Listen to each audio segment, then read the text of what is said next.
It's been just over 5 years since the Smurfit Stone Mill in Ontonagon closed. More than 200 jobs vanished overnight. It was a devastating blow to a small town that had few other opportunities for employment.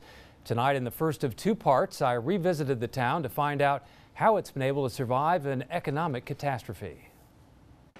You want to win $100? How about $500? Radio personality Kenny Waldrop has been the morning voice of Ontonagon for over a decade and knows just how important the mill was to the community. When I walk outside and I smell that paper mill and I'd say, oh, that's the smell of jobs. He says he remembers the day it closed like it was yesterday. But I remember looking at those smokestacks and thinking to myself, you're just never going to see any smoke coming out of there again. And it's a feeling of sadness and a feeling of finality. With more than 200 directly related jobs gone, Ontonagon's population dropped from nearly 2,000 people to just under 1,500.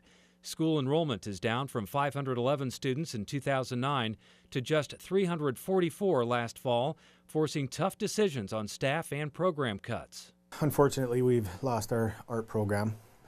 We've lost our automotive program through our career technical education. We lost our machine shop program. You know, those career tech educational programs are very, very important, you know, for kids, you know, especially in rural communities such as ours. The superintendent says he remains hopeful for an economic turnaround to bring those programs back. Ontonagon may have lost a couple hundred good-paying jobs when the mill closed, but for the people who call it home, they're not ready to give up on the community yet. Don't get the sense that it's poor Ontonagon. It's not.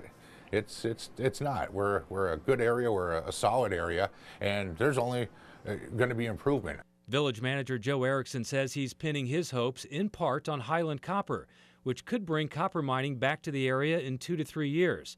They're in the process of evaluating the ore body. The village also received a DNR Trust Fund grant to develop a paddlecraft landing to make the area a destination point for kayakers on Lake Superior. Housing's affordable here, and with our access to Lake Superior and the Porcupine Mountains and just all kinds of outdoor activities, Ontonagon's a great place to be in that aspect. Tomorrow night in part 2, a success story in Ontonagon. We'll introduce you to 2 young entrepreneurs who didn't want to leave town and have created a growing business. That's one way to do it. Yep.